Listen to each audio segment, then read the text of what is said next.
Marlon Pérez, quien es egresado de la Universidad de San Martín de Porres, especialista en Derecho Administrativo y Pesquero, con cursos nacionales e internacionales en Derecho Ambiental, Disciplinario, Minero, Pesquero y Registral.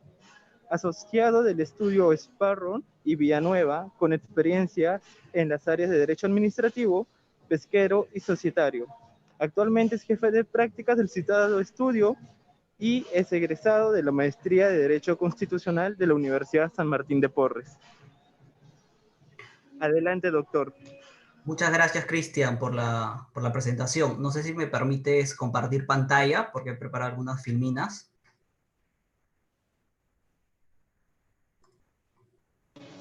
Sí, doctor, ahora le habilitamos el compartimiento. Correcto. Bueno, mientras que van habilitando para compartir pantalla, en principio agradecer al Instituto de Ciencias Sociales, al Instituto Peruano de Ciencias Sociales, la invitación para poder dictar este curso relacionado al procedimiento administrativo sancionador, ¿no?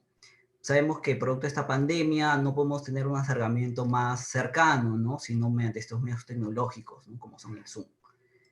Entonces, bueno, voy a compartir una pequeña filmina que he preparado para abordar el tema, ¿no?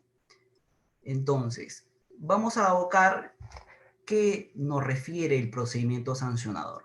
Primero quisiera hacer una pequeña introducción de lo que vamos a abordar, ¿no?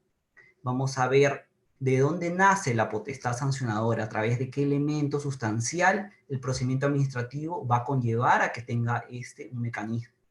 ¿Cuál es su fundamentación para la actuación, ¿no? Vamos a ver qué va a permitir para que la administración tenga esa posibilidad de sancionar a cualquier persona. Vamos a ver la relación del procedimiento administrativo sancionador con la Constitución.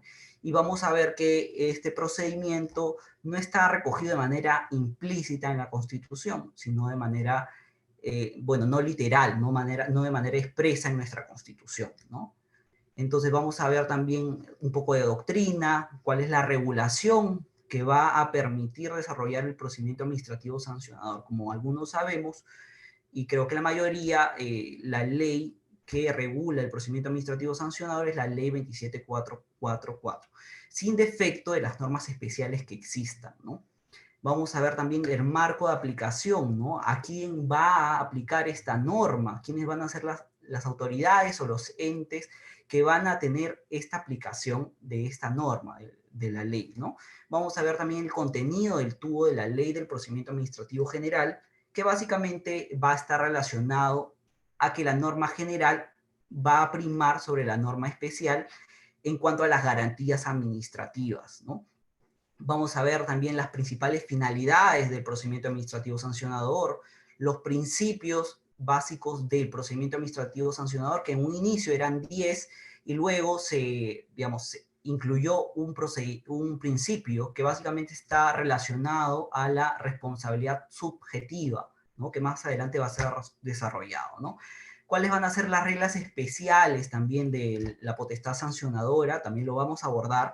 Los plazos de caducidad y prescripción, importantísimos conocerlos en todo procedimiento administrativo sancionador. Eso va a permitir que ustedes desarrollen un procedimiento correcto con las garantías administrativas que todo administrado necesita. Vamos a ver también un tema que resulta sustancial para todo lo que es el PAT, es la notificación de los actos administrativos. Vamos a ver algunos casos en los cuales va a englobar cómo se debe realizar una correcta notificación de un acto administrativo para que efectos que tenga validez. Vamos también a verificar si es que los informes de manera anterior a la resolución que puede establecer una sanción van a ser vitales y van a ser fundamentales en opinión para esta resolución, o si es que no se toma en cuenta. Vamos a evaluarlo. ¿Cuáles son los recursos administrativos? También creo que todos ya lo sabemos, ¿no? Recursos de reconsideración y apelación, y serán esbozados de manera particular cada uno de ellos, ¿no? Vamos a ver también que existe otra particularidad dentro del procedimiento administrativo sancionador, que es los eximentes y atenuantes de responsabilidad. Asimismo, vamos a ver los modos ordinarios de la conclusión del procedimiento administrativo, ¿no? Que está básicamente relacionado con la resolución de los que puedan dictar los consejos o los tribunales.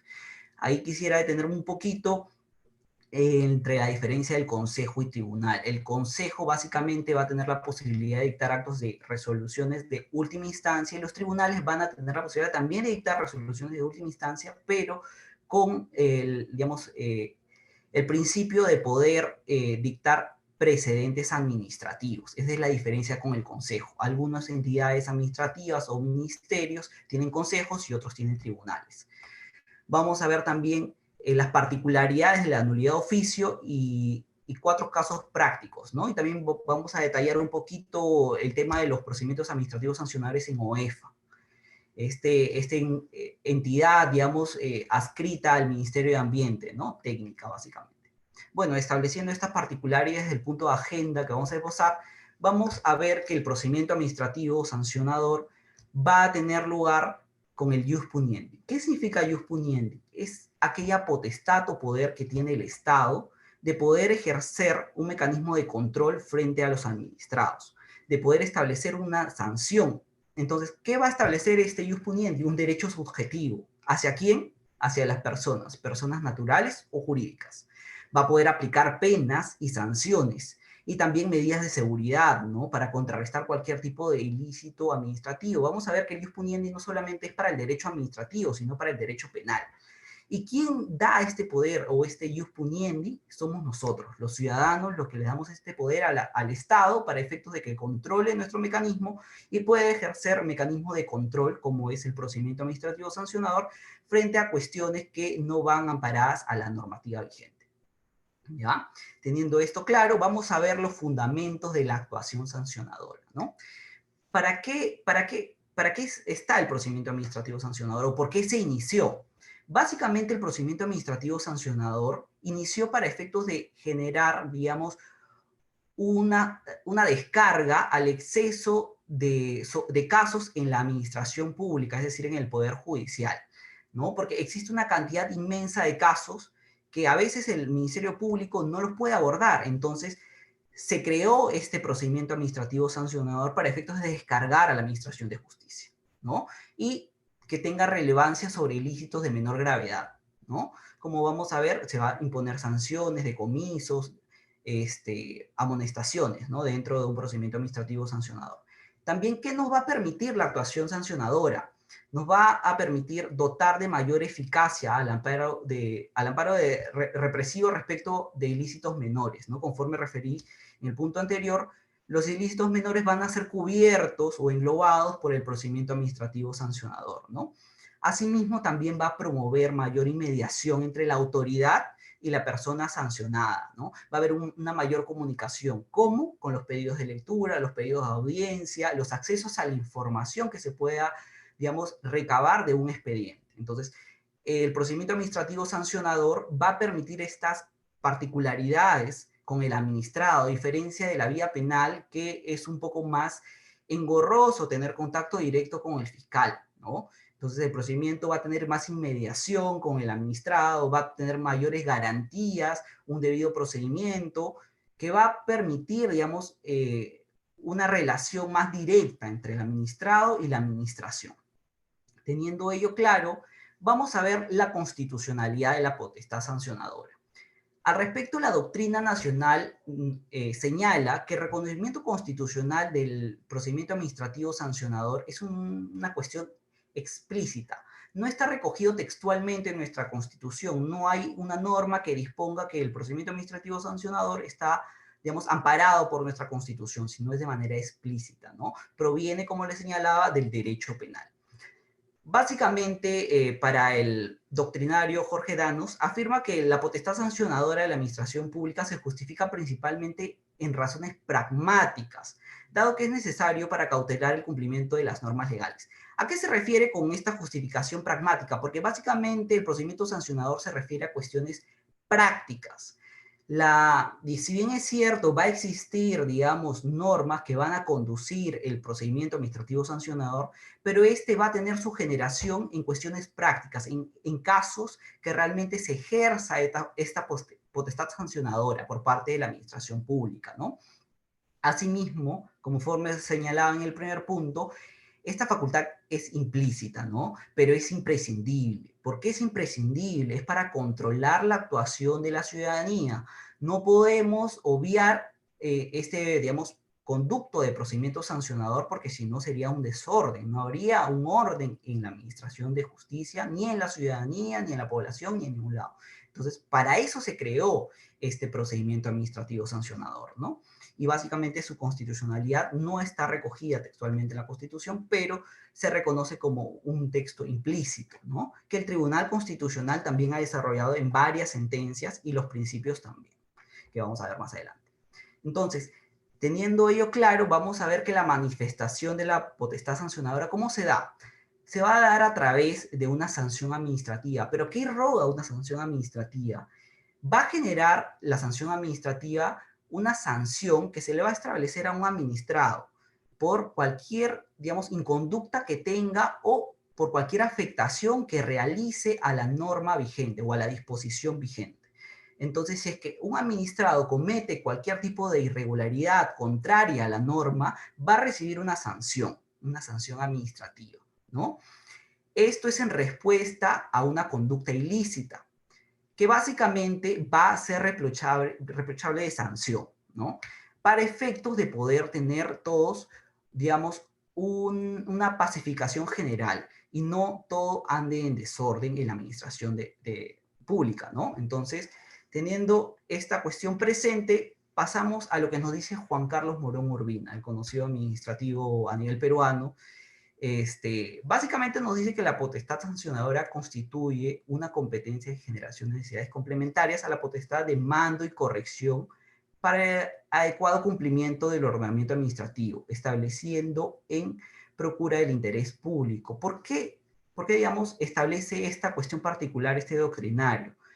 Conforme lo señalaba, digamos, el procedimiento administrativo sancionador va a establecer o va a poder generar que la administración, con su potestad de mando, con el ius puniendi, puede ejercer mecanismos de control, de corrección, para, digamos, establecer el interés público, el interés de todos, de que la administración sea conducida de manera regular y no entre un desvalijo y no tengamos un adecuado funcionamiento, ¿no? Entonces, para esto va a estar el procedimiento administrativo sancionador, que si bien es distinto o un poco símil a veces al procedimiento penal, o al proceso penal, disculpen, pero vamos a ver que el procedimiento administrativo sancionador tiene sus particularidades, al igual que el proceso penal.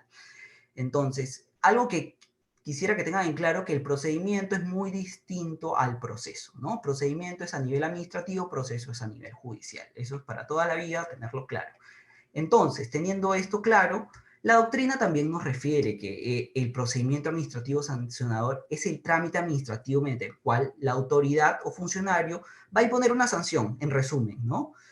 Que va a determinar, digamos, apenas comprobada la infracción a sus deberes o obligaciones. Es decir, la administración pública me va a establecer previamente deberes y obligaciones. Si es que yo no los cumplo, voy a ser merecible de una sanción administrativa, pero con un correcto procedimiento, con garantías administrativas. No puede ser que la administración pretenda establecer un tipo de sanción sin un correcto procedimiento, ¿no? Entonces, vamos a ver que la potestad sancionadora a nivel general está regulada en la Ley 2744, que fue dada el 1 de abril del 2001 y refrendada por el presidente Paniagua en su momento.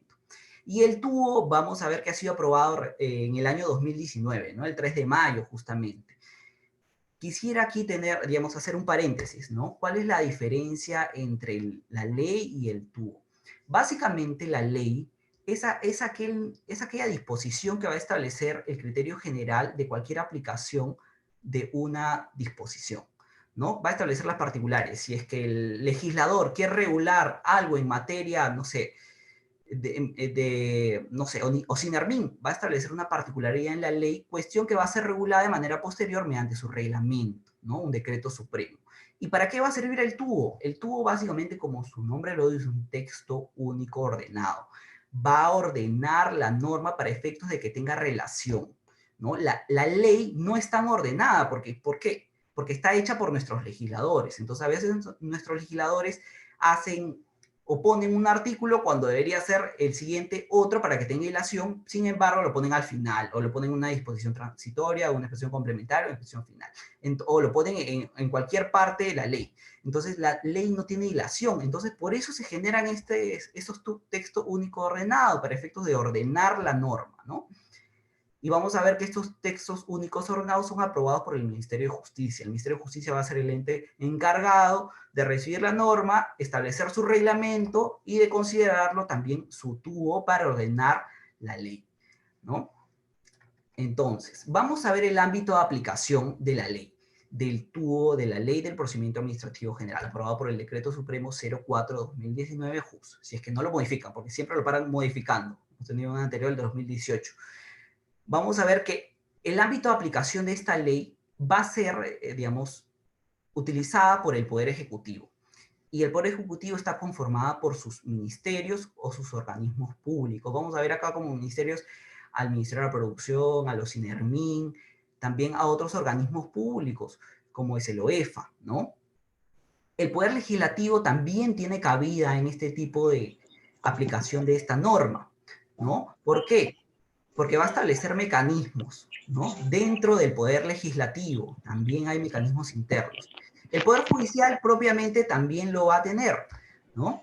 Los gobiernos regionales y los gobiernos locales también van a tener una potestad sancionadora dentro de su organismo. Vamos a ver aquí, por ejemplo, en el Ministerio de la Producción, los gobiernos regionales tienen las conocidas DIREPROS, ¿no? O, digamos, el Ministerio de Trabajo también tienen, digamos, unas pequeñas oficinas del Ministerio de Trabajo. O en el caso de la OEFA, también tienen las EFAs en provincia.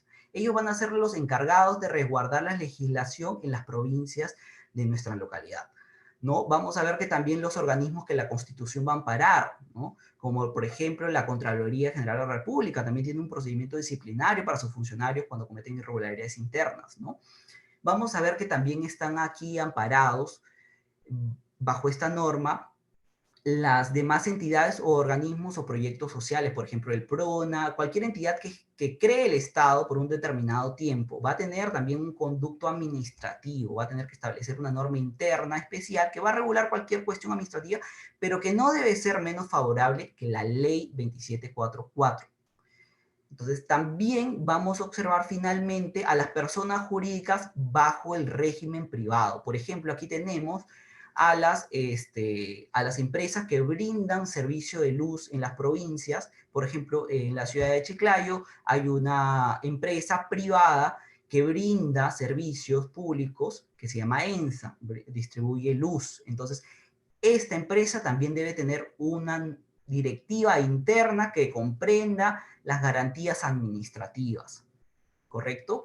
Entonces, teniendo ello claro, vamos al título preliminar de la ley, y bueno, del tubo también, ¿no?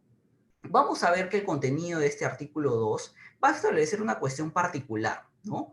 Va a establecer que la ley, digamos, contiene normas comunes para la actuación de la función de la administración del Estado, ¿no? Y regula todos los procedimientos administrativos desarrollados en diferentes entidades, ministerios, incluyendo también los procedimientos especiales. Como lo comentaba, las leyes especiales deben ir en la misma línea y sintonía de la Ley del Procedimiento Administrativo General, la norma general. No puede ser más desfavorable esta ley especial, porque sería declarada, de serse así, inconstitucional o por una acción popular, también cambiarse este decreto supremo o derogarse. Vamos a ver que en el inciso 2 de este decreto preliminar va a establecer que las leyes van a crear y regular procedimientos especiales, si bien es cierto, pero estas cuestiones no pueden ser menos favorables para los administrados, conforme lo refería, ¿no? Y también va a establecer que las autoridades administrativas, al reglamentar los procedimientos especiales, deben cumplir los procedimientos administrativos, los procedimientos que regula tanto el título preliminar como el artículo 248 del Decreto Supremo 04/2019 JUS, que es el tubo de la Ley General, de la Ley de Procedimiento Administrativo General, ¿no? Así como respetar los derechos y deberes de los sujetos del procedimiento, ¿no? Estableciendo por la ley. Entonces, tenemos presente esta circunstancia, ¿no? Que los reglamentos, las cuestiones internas de los ministerios no pueden ser menos favorables a los administrados de lo que señale la ley general, ¿no? Perfecto. Vamos a ver también ahora el artículo 3 del título preliminar, que va a establecer la finalidad, ¿no? La finalidad de la cuestión sancionadora, ¿no? Vamos a ver que la finalidad de la ley administrativa va a ser establecer un régimen jurídico aplicable para la actuación de la administración pública. ¿Por qué? Porque la administración pública, ante cualquier actuación que haga, tiene que contar con el principio de legalidad. ¿Y qué involucra el principio de legalidad? Si es que la administración pública hace algo, tiene que estar previamente reglamentado o establecido en cualquier disposición o ley. Entonces, si es que no existe un conducto para realizar determinada actuación, existe un vacío legal que debe ser complementado por el legislador. Entonces, tenemos mecanismos distintos para, digamos, procurar establecer nuevas normas para generar el control de la administración pública. Pero básicamente la mayoría a nivel administrativo ya están reguladas, ¿no? Pero existen algunas cuestiones que no están muy bien reguladas que deberían regularse de manera mejor también. Entonces, y vamos ahora al procedimiento administrativo sancionador. ¿Cuál es la finalidad de la sanción? Básicamente va a ser disuadir. La administración pública va a tener en el ámbito de la potestad discrecional de poder sancionar, va a tener un ámbito de disuasión, evitar que el infractor vuelva a cometer una infracción o no la cometa, ¿no? Reprimir. Va a intentar reprimir, castigar para efectos de que no cometa una infracción administrativa. Porque esto puede afectar el interés general y el interés de un tercero también, ¿no? Entonces, esa es la finalidad del procedimiento administrativo sancionador, regular las conductas que son ilícitas, que van contrarias a la norma, y establecer mecanismos de castigo, como son las sanciones, ¿no? Vamos a ver cómo se manifiesta la potestad sancionadora. Las principales sanciones administrativas que puede englobar la potestad sancionadora son la multa. La multa que puede darse en UITs, ¿no? Como sabemos, la UIT vigente es 4.400 en la actualidad. El comiso de bienes también puede ser, lo tienen las municipalidades y también lo reglamentan, para efectos de tener un conducto regular de cómo se procede a un comiso de bienes. La clausura de locales o la suspensión de desarrollar determinada actividad que puede afectar al interés general, el interés público, también va a tener, digamos, una manifestación en la potestad sancionadora, ¿no? Y finalmente las amonestaciones o apercibimientos. ¿Qué va a significar una amonestación? Es un llamado de atención. La administración va a decir, yo administración te llamo la atención por cometer cualquier, digamos, conducta irregular. Y el apercibimiento, ¿qué va a hacer? El apercibimiento va a ser que yo administración te digo, tú administrado, ven a mi despacho, quiero escucharte qué pasó con esta infracción y vamos a determinar si efectivamente corresponde sancionarte o no. Entonces tiene todos estos mecanismos, tiene un abanico de posibilidades de manifestar su potestad sancionadora, ¿no? No solamente es la multa, como usualmente todos lo conocen. Ahora, vamos a englobar ahorita los procedimientos. Conforme lo referí en la introducción, de manera anterior eran 10 procedimientos. Actualmente son 11. Vamos a ver que se ha incluido un principio, el de culpabilidad, ¿no? Que ahora establece que la potestad sancionadora o la entidad administrativa debe establecer un mecanismo de relación con la responsabilidad subjetiva, es decir, debe demostrar que el administrado ha cometido. Pero vamos a desarrollar más adelante. Vamos a ver, digamos, la aplicación preferente de los principios. Los principios básicamente van a aplicar a los principios sancionadores, van a aplicar a cualquier procedimiento administrativo sancionador, ¿no? Se van a preferir los de la ley 2744, sin perjuicio de lo que establezcan las leyes especiales, que no pueden ser menos favorables, ¿no? Conforme lo refiere la FEMINA también. Entonces, vamos a ver las particularidades del procedimiento administrativo. Vamos a ver que, digamos, el procedimiento administrativo va a tener una estructura para efectos de que se desarrollen las garantías para los administrados. No puede existir un procedimiento administrativo sin una estructura previamente establecida. Y la ley 2744 lo contempla. Y también su tubo complementa, ¿no? Va a establecer también las garantías que un administrado puede tener. Garantías como el debido procedimiento, ¿no? Que subroga, digamos, el derecho a participar en el expediente que se me está sancionando. Puede ser. A poder pedir una lectura, una audiencia. A tener dos fases que vamos a ver más adelante. Entonces, vamos a comenzar con el primer principio, el principio de legalidad. El principio de legalidad, como todos lo conocemos, va a entenderse como, digamos, aquella situación donde solo una infracción debe ser establecida con rango de ley. Es decir, que debe existir un carácter formal y material. Carácter formal quiere decir que debe existir un conducto previamente establecido para la sanción a un administrado. Y la exigencia material básicamente se refiere a la práctica de que cualquier conducta debe estar previamente tipificada, ¿no? Si es que no está tipificada, no debe ser objeto de sanción, ¿no? Digamos, este principio de legalidad va a atribuir a las entidades la potestad de sancionar, ¿ya? Y por consiguiente también habilita a, digamos, establecer sanciones, como ya lo hemos referido. Entonces, va a poder establecer sanciones, aplicar a los administrados cualquier tipo de mecanismo de control, ¿no? Pero en ningún caso puede habilitar la disposición de la libertad. Para eso tenemos la vía penal. La vía penal. Entonces, solamente en la vía administrativa se van a establecer cualquier tipo de sanción. En ninguno de los casos establecidos ya por el TC ha señalado, se puede disponer de la privación de la libertad de cualquier sujeto, ¿no? Sea persona jurídica o persona natural. Al respecto, también la Constitución ha desarrollado un poquito este principio de legalidad. Y bueno, es nuestra norma suprema, ¿no? ¿Cómo no desarrollarlo? Entonces señala literalmente que nadie será procesado ni condenado por un acto u omisión que al tiempo de cometerse no esté previsto, calificado en la ley, de manera expresa e inequívoca, como infracción punible, ni sancionado con pena no prevista en la ley. Entonces, básicamente, en líneas generales, lo que nos dice este principio de la ley de legalidad, que cualquier dispositivo que sea mérito de poder establecer cualquier tipo de infracción, previamente debe estar reglamentado y normado. Si es que no está reglamentado, va a existir ahí una contravención a este principio. ¿Qué supone también? Va a suponer la prohibición de la imposición de una sanción desprovista dentro de la cobertura legal. Si es que no está establecida dentro de la cobertura legal, yo puedo realizarla, ¿no? También va a establecer una prohibición de que los reglamentos pueden establecer cuestiones más amplias de lo que la ley les faculta. La ley puede establecer A y el reglamento lo que va a hacer es establecer la ley A1, A2, A3. No puede establecer una cuestión B que sea distinta a lo que la ley ha autorizado. Entonces, al respecto, también el tribunal ha desarrollado este principio, ¿no? También en esta sentencia conocida, la 1182-2005, en su fundamento 14, ¿no?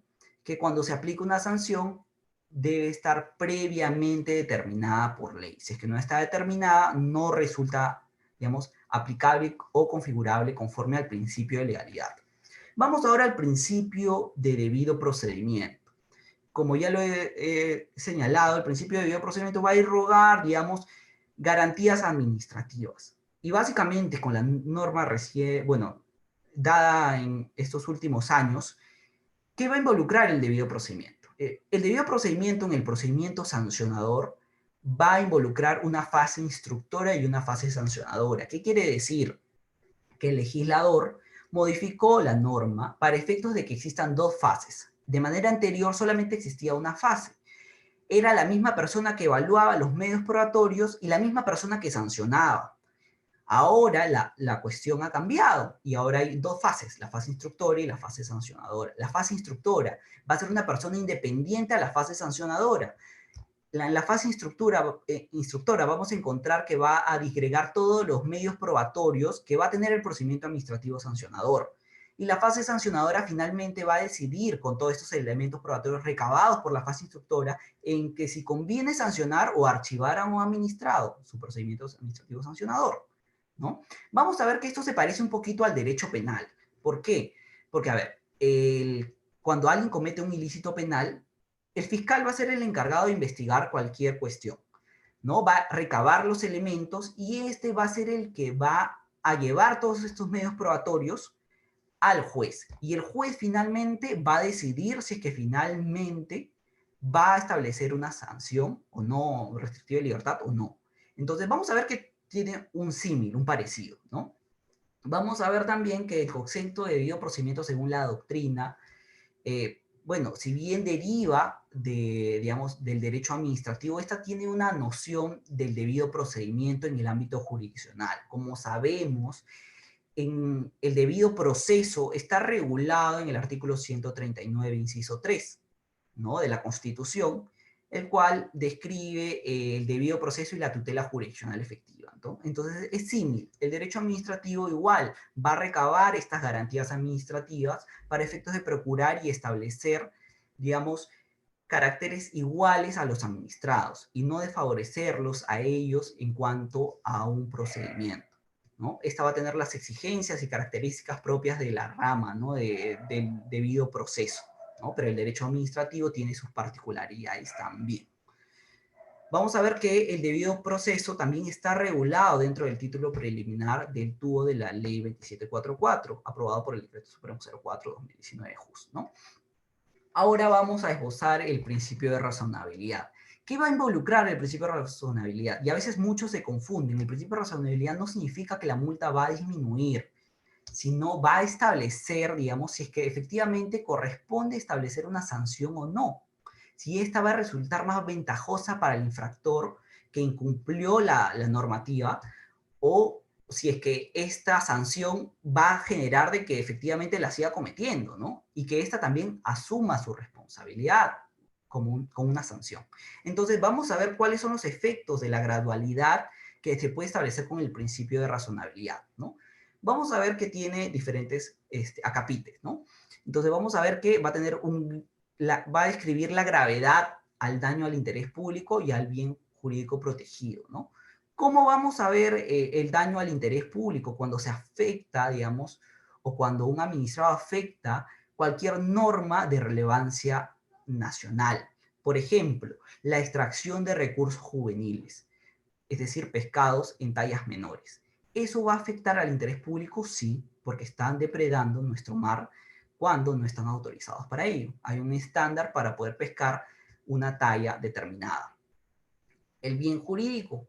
El bien jurídico protegido es cuando se va a tutelar el derecho de un tercero, ¿no? Se va a proteger un bien jurídico, digamos, ante el derrame de petróleo. Se va a proteger, digamos, nuestro mar antes de, digamos, cualquier daño ambiental que se pueda ocasionar, ¿no? ¿Qué se está protegiendo? El bien jurídico va a ser el ambiente, básicamente. Vamos a ver otra particularidad que, digamos, cuando exista la repetición o continuidad de infracciones por el plazo de un año, también se va a tener en cuenta este criterio para establecer la razonabilidad. Si es que el administrado, digamos, ha estado cometiendo dentro del año y tiene resolución firme que ha cometido la misma infracción, se va a tomar en cuenta, ¿ya?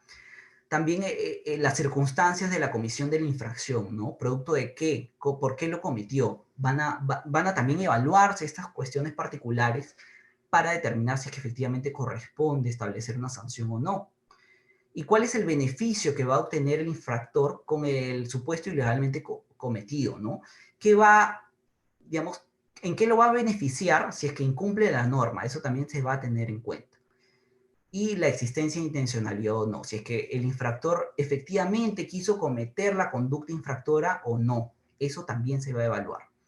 Vamos a ver también otro principio, el principio de tipicidad, que se encuentra básicamente relacionado con el principio de legalidad, ¿no? Que básicamente va a entenderse como aquella circunstancia donde la infracción está prevista expresamente en normas con rango de ley, sin admitir expresión extensiva o analógica. Es decir, yo te sanciono por A y así debe estar en la norma. No puedes sancionarme por A y B. No. Tienes que sancionarme por A, por un supuesto normativo. Es decir, a ver, si es que yo tengo una planta de duraznos y viene otra persona, bueno, tengo mi autorización para procesar mi planta de duraznos, viene otra persona y durante unos días, mientras que yo no proceso, él procesa. Entonces, la normativa debe establecer que se debe sancionar a un administrado, digamos, por procesar sin ser el titular de la licencia. Entonces, de esa manera se está regulando de manera correcta cualquier supuesto que pueda existir. No se puede generar con una interpretación extensiva cualquier tipo de infracción administrativa. No se puede, está prohibido. Vamos a ver que también este principio de tipicidad, ¿qué va a involucrar? Va a involucrar que las normas estén reglamentadas conforme a las leyes dadas. En un principio, de manera anterior a las modificaciones, solamente este principio de tipicidad establecía que los casos, digamos, que pueden ser materia de sanción deberían estar establecidos con normas con rango de ley, es decir, las leyes nada más. Solamente establecía ley, disculpen. Y no establecía que podría también reglamentarse con decretos legislativos. Como sabemos, los decretos legislativos los dan el Poder Ejecutivo, ¿no? Mediante la delegación de facultades que le da el Congreso cuando se da el voto de confianza. Entonces, antes no se establecía esta particularidad, pero igual, por decretos legislativos, también se determinaba cualquier tipo de ley, porque tiene rango de ley, para establecer determinada conducta y mediante su reglamento establecía las particularidades, ¿no? Pero sin transgredir la ley. Entonces, ahora ya lo ha aumentado o decreto legislativo, ¿no? Entonces, las conductas deben estar previamente establecidas en la ley y pueden ser reglamentadas, sí, por las normas reglamentarias, los decretos supremos. Por ejemplo, como señalé en el caso anterior, proceso sin ser titular. La norma reglamentaria va a ser la cual me va a establecer a cuánto podría ascender mi multa. La ley no lo va a establecer, porque la ley es más general. Va a establecer que se sanciona a cualquier administrado que procese sin tener la licencia. Y la norma general va a establecer los subtipos de eso, ¿no? No tenerla a nivel presencial, la licencia, no tenerla, o, no sé, actuar o la licencia caducada, por ejemplo. Entonces va a establecer las particularidades y va a establecer los montos de cada subtipificación, ¿no? Entonces va a establecer a cuánto podría ascender cada multa, ¿no? La norma reglamentaria va a ser la que va a establecer esto. La ley no, va a englobar a nivel general, que es lo que intenta proteger. Vamos a ver también el principio de irretroactividad, ¿no? Que básicamente va a establecer, digamos, que cuando una norma sea más favorable para el administrado, se va a aplicar esta, ¿ah? En el momento de realizar cualquier conducta administrativa. Vamos a ver aquí unos casitos, ¿no? La excepción básicamente a la irretroactividad de esta potestad sancionadora va a estar sujeto a la norma más favorable. Es decir, si es que, por ejemplo, vamos a verlo ahorita en un caso. Acá, el principio de retroactividad. Vamos a ver que se aplica la norma vigente al momento de ocurridos los hechos o al momento que cesó la conducta. Vamos a ver que el ilícito instantáneo de X va a ser durante la vigencia de la ley A. ¿Y cuál sería la norma aplicable? La ley A. Pero ¿qué pasaría si esta norma, digamos, es, digamos, prolongada en el tiempo y el administrado la sigue incumpliendo? Y entra a tallar cuando está vigente la norma B. Va a ser aplicable la norma B, porque la conducta cesó cuando ya era vigente la norma B. Hay que tener muy en cuenta eso. Vamos a ver otro mecanismo de aplicación de la irretroactividad benigna, ¿no?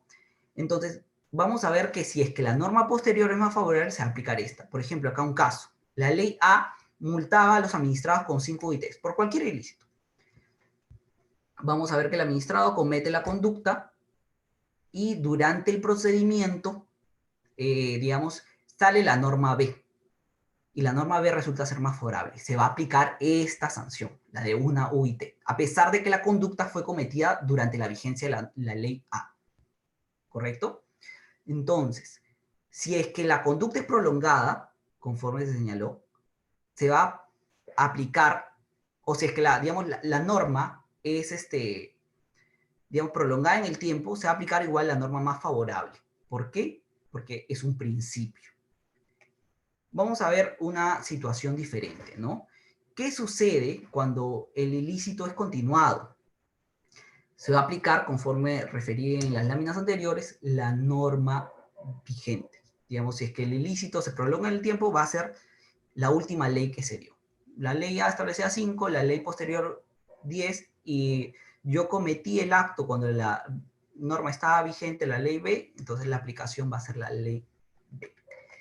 Vamos a ver otra cuestión de aplicación de la irretroactividad, ¿no? Vamos a ver que va a existir una norma A, yo cometo una infracción, la cometo, y vamos a ver que va a salir una norma B, que va a ser más beneficiosa, es decir, afirmativa. Va a establecer una menor cantidad de sanción, o puede ser que no establezca ningún tipo de sanción y derogue la anterior. Puede ser. Y se va a imponer la resolución conforme a la norma B. La norma B va a ser la que va a primar porque es más favorable. Y si en caso se aplicase la norma A por ser más favorable, esto va a ser una aplicación ultraactiva, es decir, anterior. ¿Ya? Indistintamente si el procedimiento tuvo vigencia durante la norma A y la norma B, se va a aplicar la norma anterior si es más favorable. Pero si la norma B es más favorable, se va a aplicar la norma B. ¿Correcto? Vamos a ver ahora el concurso de infracciones. Creo que tengo algún comentarios. Bueno, ahora lo vamos a ver al final. El concurso de infracciones. ¿Qué va a implicar el concurso de infracciones? Bueno, básicamente va a irrogar que cuando se cometa digamos, un supuesto y existe diferentes conductas, se va a aplicar la conducta de mayor gravedad. Entonces, esta particularidad, ¿qué es lo que le va a permitir a la administración pública? De no establecer dos sanciones iguales o similares, sino va a establecer de que la administración pueda sancionar por la norma más gravosa, porque si no se vulneraría el principio de concurso de infracciones, ¿no? Ahora vamos a ver la continuidad de infracciones. Este es un principio que la administración en algunos casos no ve. Y bueno, se lo voy a explicar en un caso. La administración pública, bueno, desde que yo cometo una infracción, tengo, digamos, la administración va a iniciar el procedimiento, ¿no? Va a levantar un acta de fiscalización, va a decir, se incumplió tal normativa. Ahí no se inicia todavía el procedimiento, ojo. Entonces, si es que yo sigo cometiendo todos los días, la administración tiene la obligación de solicitarme que demuestre haber cesado de la conducta infractora, ¿no? La administración debe decir en el día 2, oye, cesa de hacer esta conducta, el día 3 también cesa. No quiere decir que la administración cada día, durante esos 30 días hábiles, me imponga una sanción por cada día. No debe hacer eso. Lo que debe hacer, primer día que cometí una infracción, si es que la vuelvo a cometer al día siguiente, la administración debe impulsar y solicitar al administrado que demuestre cesar la conducta. Si es que no demuestra esta circunstancia, está vulnerando el principio de continuidad de infracciones. La administración pública no es un mecanismo para llenar las arcas y establecer sanciones todos los días, sino establecer mecanismos de control. Las sanciones administrativas están básicamente y existen para establecer un mecanismo para que los administrados no incumplan determinadas normas. Entonces, si es que el administrado va a cometer la misma infracción todos los días, ¿cuál sería la lógica, no? Entonces el procedimiento nunca va a acabar. Todos los días van a haber procedimientos y la administración se va a recargar de procedimientos. Entonces, por eso existe este procedimiento, para efectos de que la administración le solicite al administrado y le diga, oye, ya cesaste tu conducta, por favor, demuestra dentro de los 30 días hábiles de la primera conducta. Entonces, este principio nos dice que bajo sanción de nulidad, no se puede volver a imponer una sanción cuando, o sea, si es que yo cometí una infracción y no existe una resolución de sanción, la administración no puede volver a imponer una sanción. Tiene que existir una resolución de sanción y ahí puede volver a imponer una sanción administrativa, ¿no? Si no, se vulneraría el principio de continuidad de infracciones. Vamos a ver el principio de causalidad, para ir un poquito avanzando, para no ser tan extensiva la exposición. El principio de causalidad, ¿qué va a irrogar y a establecer? Que la responsabilidad debe recaer en quien comete la conducta omisiva. No puede ser de que, digamos, el que cometió la conducta omisiva sea A y se le sancione a B. No puede ser. Ese es un principio. Entonces, si yo me paso la luz roja, yo debo ser objeto de sanción. No puede ser otro sujeto, ¿no? Vamos a ver otro principio que también es conocido a nivel penal, ¿no? El principio de licitud, conocido por todos, ¿no? Que va a establecer que cualquier administrado se presume inocente mientras no se pruebe lo contrario, ¿no? ¿Y cómo se va a probar? Con los medios probatorios, ¿no? Se debe presumir, digamos, que está actuando conforme a la norma. mientras que la administración no cuente con evidencia en contrario. Si es que no cuenta con evidencia en contrario, yo soy inocente, conforme al principio de licitud, así referido en el derecho administrativo, y en lo particular en lo sancionador, ¿no? Importante, ha sido desarrollada en múltiples sentencias del Tribunal Constitucional a nivel administrativo. El principio de culpabilidad, conforme lo refería, las nuevas disposiciones han establecido este principio, ¿no? Que básicamente va a establecer que la responsabilidad es subjetiva. Y cuando la ley lo determine puede ser objetiva. Pero ¿qué involucra que la responsabilidad sea subjetiva, ¿no? Este término subjetivo va a establecer de que la administración debe demostrar que efectivamente yo tuve la intención de cometer el acto. Si es que la administración no puede determinar eso, entonces no puede aplicarme una sanción conforme al principio de culpabilidad. Es decir, yo tuve la intención de cometer esta infracción a la norma. Si es que yo no, digamos, si es que la administración no puede determinar si es que efectivamente yo quise cometer esta supuesta comisión de infracción, no debería ser objeto de sanción, ¿no?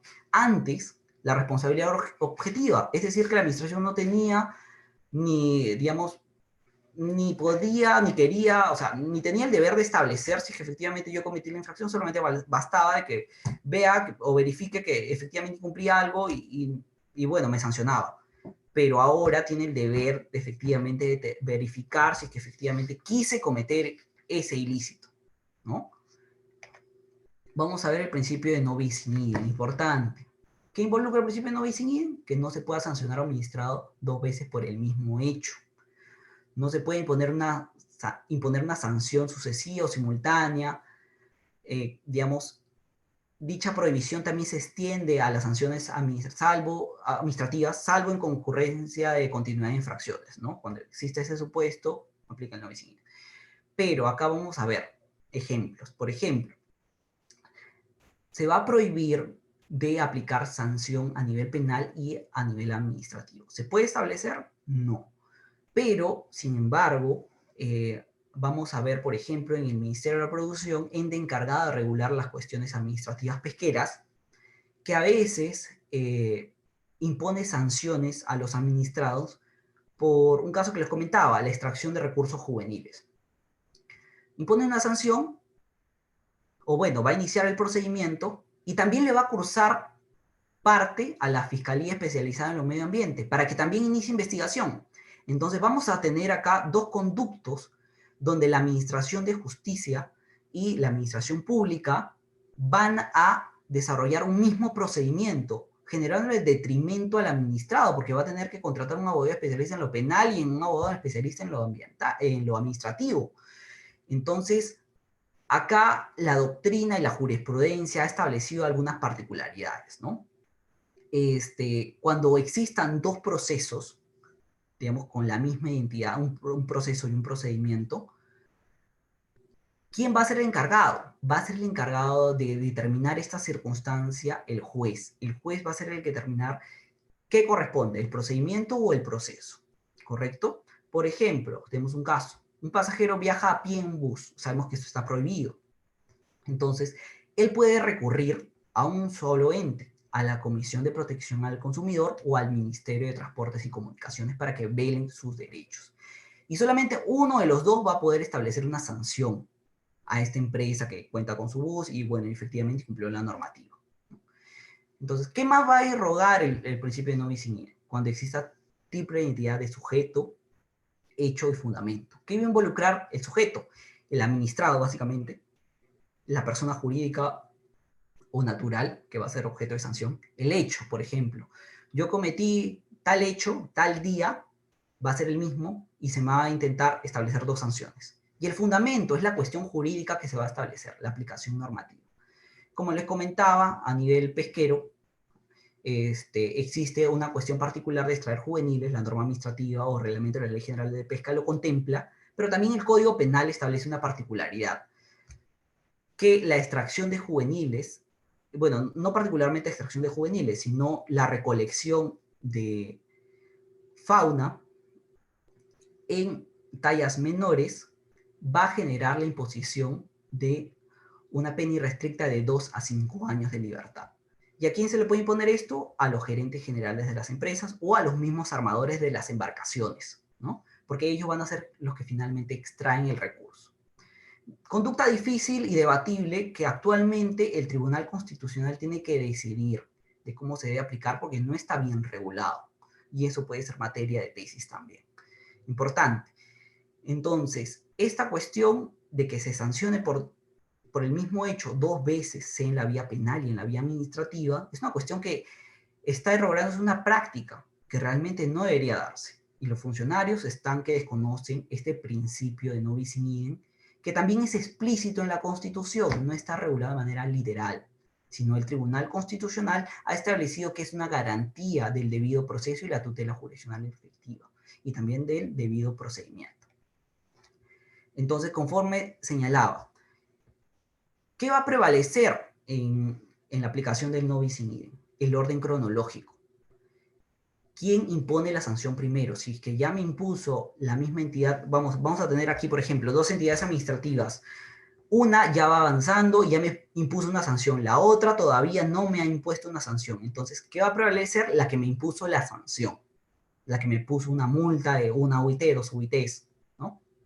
Y si hay un proceso penal y un proceso administrativo, la norma, bueno, la doctrina básicamente, no, la norma no lo señala, la doctrina describe que se va a suspender el procedimiento administrativo, pero esto va a ser decidido por el juez.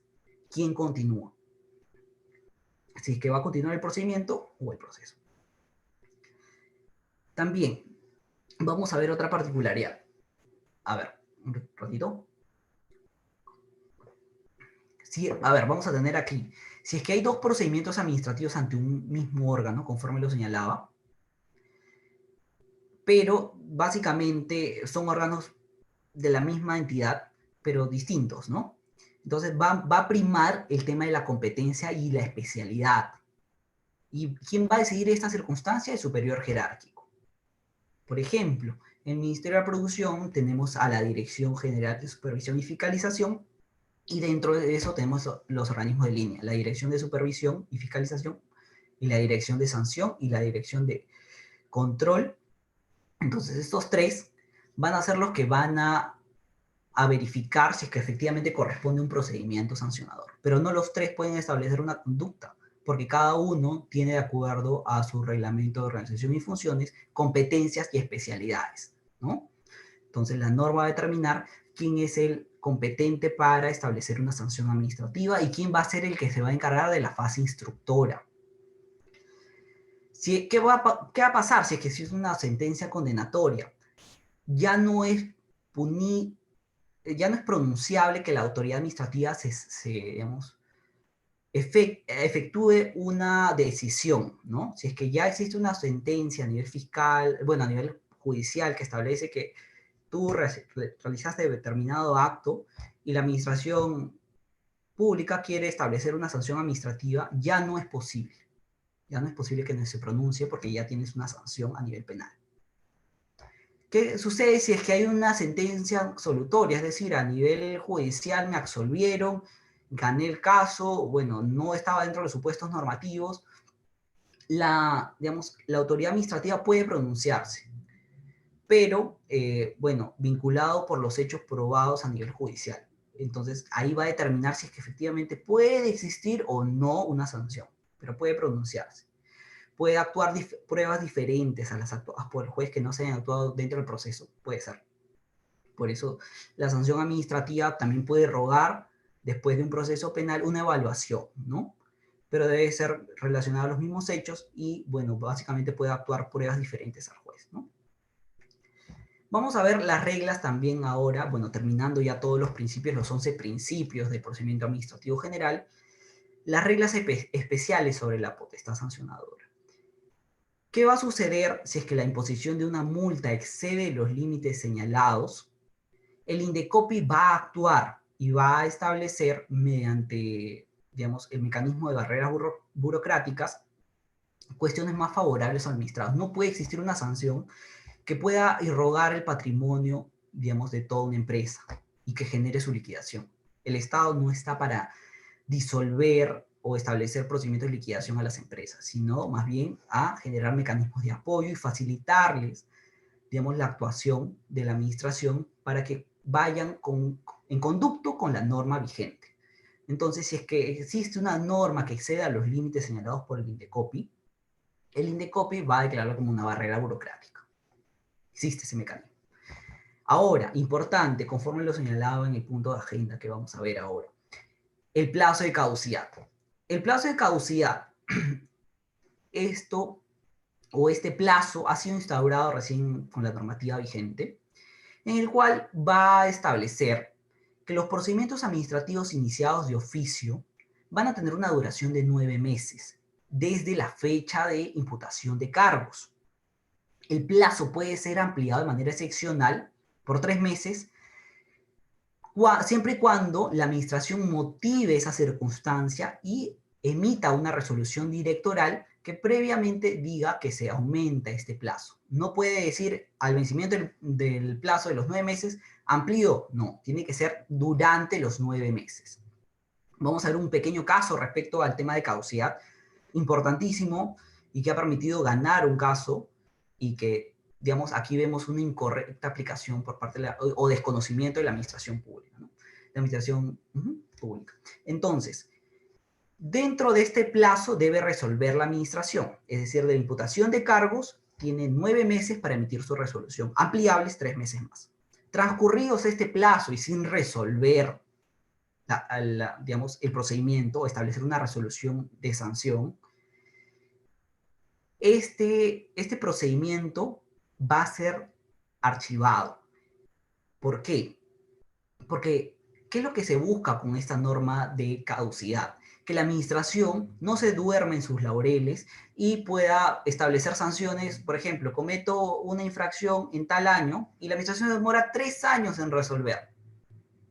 No incumple el plazo de prescripción, pero sí incumple el plazo de caducidad. Entonces, es para que la administración tenga mayor poder de ejecución y de acción, porque no puede demorar tanto en emitir un procedimiento administrativo sancionador, con las garantías que corresponden. Eso no quiere decir de que porque tengo 9 meses, tengo menos tiempo, no le voy a dar garantías al administrado. No.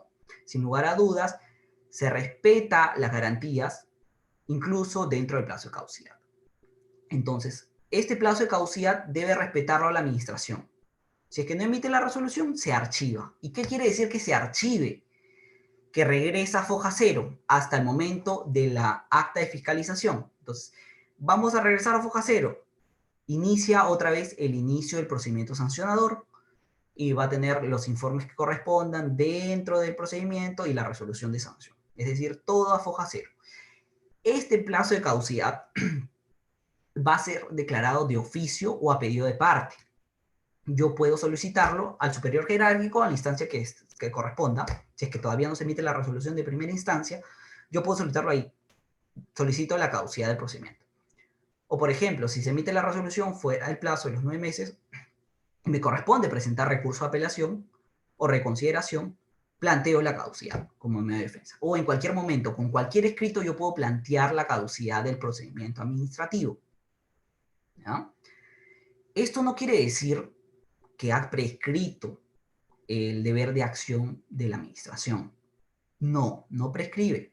La declaración de caducidad, digamos, no va a dejar sin efecto las actuaciones de fiscalización, es decir, el acta de fiscalización. No la va a dejar sin efecto. Solamente va a regresar a foja cero.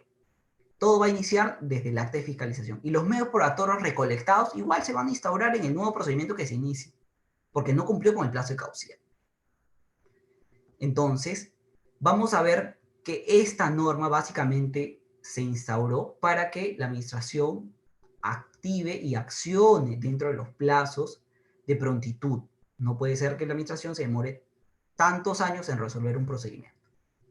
Entonces, el plazo de caducidad no va a irrogar, conforme lo señalé y lo tengan claro, un tema de prescripción y archivo y hagan el caso y se cerró. No, va a irrogar a que se inicie otra vez, si es que no se ha cumplido con el plazo de prescripción, que ahora lo vamos a ver. Vamos a ver, bueno, voy a detallar esto en un pequeño casito. Bueno, vamos a ver que una empresa A fue sancionada en determinada fecha y bueno, se inició con el acta de fiscalización, ¿correcto? y luego, de manera posterior, se notificó la imputación de cargos, es decir, el inicio del procedimiento sancionador. El inicio del procedimiento sancionador no se va a dar con el acta de fiscalización, sino con la notificación de imputación de cargos. ¿Qué va a contener la imputación de cargos? La posible sanción, el órgano competente, el plazo para presentar descargos, entre otros, ¿no? Ya, correcto, se inició el procedimiento y luego la administración de ese inicio de procedimiento, no del acta de fiscalización, sino del inicio, tiene 9 meses para emitir la resolución. Y la resolución directoral, como sabemos, es un acto administrativo que va a contener visto, parte resolutiva, ¿no? Parte considerativa. Entonces, esta resolución debe ser correctamente notificada de la ampliación del plazo de caducidad. ¿Y sabemos cuáles son las modalidades de notificación? Sí, existe un orden de prelación que se debe respetar y no se puede modificar. ¿Cuál es el orden de prelación? El artículo 20 del TUGO lo describe. Básicamente, en principio, en primer lugar, va a estar el hecho de que se notifica el domicilio del administrado. ¿Cuál es el domicilio conocido? La dirección del DNI o la dirección fiscal de una empresa, conforme va a salir en la SUNAT, ¿no?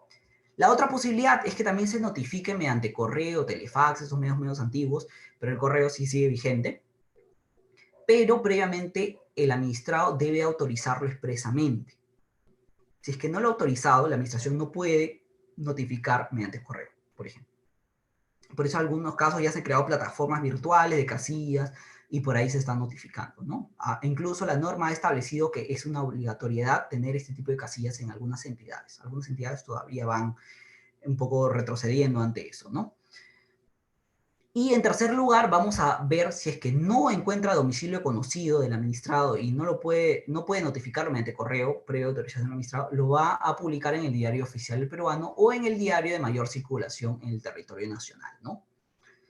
Entonces, vamos a ver que tiene que tener ese orden de prelación. En un caso que yo vi, la administración se saltó todos estos pasos y de frente fue a una publicación en el diario oficial del peruano, sin notificar al administrado en su domicilio.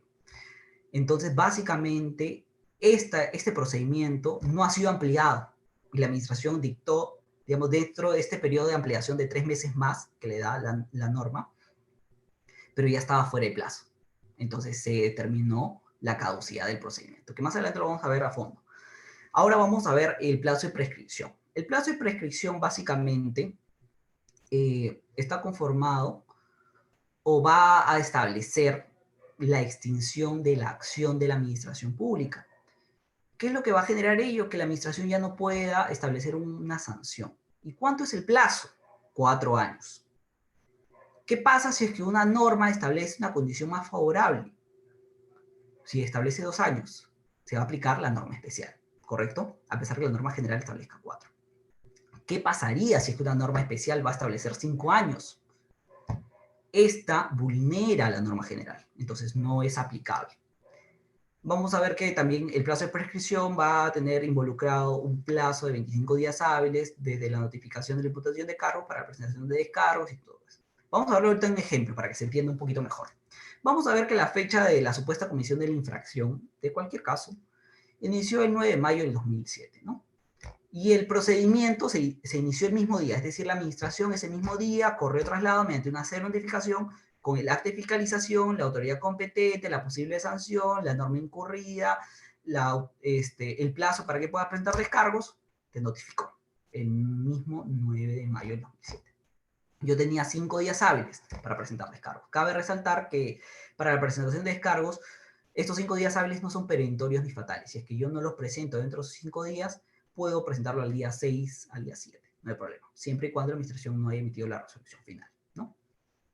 Entonces, bueno, no fue presentado el descargo en este caso, vencieron el día 16 de mayo del 2017, y conforme a los criterios que da la norma para la notificación y todo el traslado, tienes 25 días hábiles más que va a dar la administración, y la fecha de reanudación para el cómputo del plazo era el 21 de junio del 2007.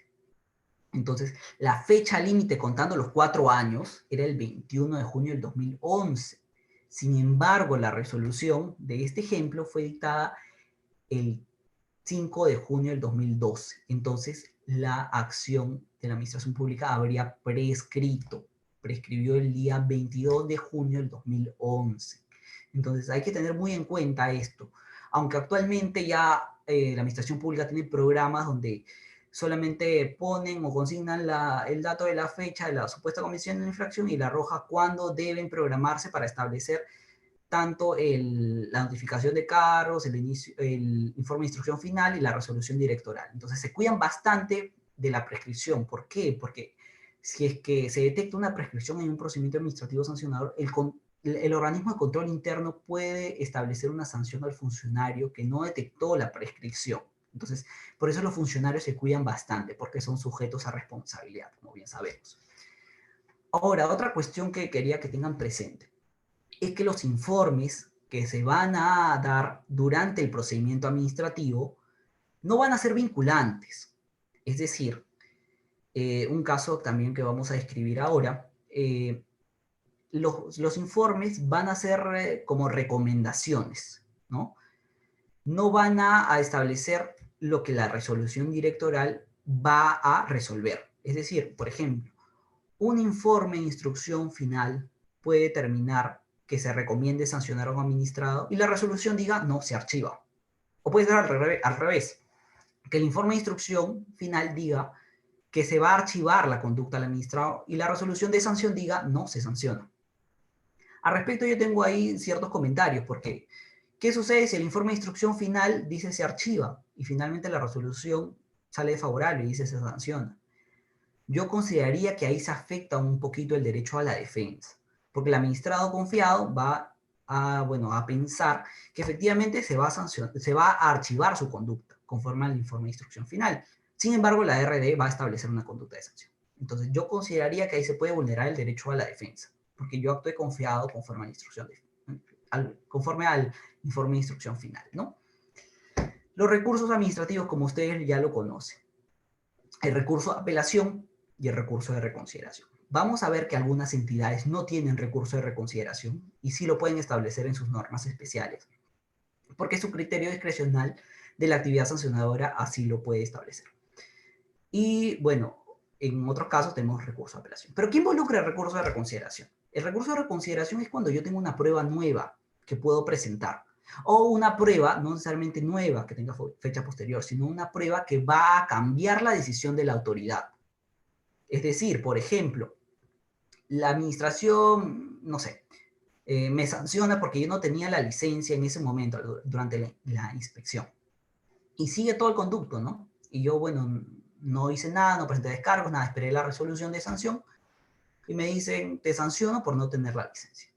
Entonces, tú presentas tu medio probatorio que sí tenías la licencia, sin embargo, no la presentaste en ese momento o, digamos, la persona a cargo no la presentó, entonces presentas la vigencia de la licencia. Entonces, ahí tenemos una prueba nueva que efectivamente va a cambiar la decisión de la administración. Entonces, puede plantear reconsideración. Por el otro extremo, la apelación. La apelación básicamente va a establecer, también se pueden presentar medios probatorios, pero va a establecer un criterio más de discusión legal, ¿no? O una discusión entre los hechos. Entonces, si es que yo no estoy de acuerdo con la sanción o existe la vulneración a algún principio, puede establecer un recurso de apelación. Cabe resaltar que para la presentación de estos recursos ya no es necesario la firma de un abogado. Puede presentarlo el propio administrado.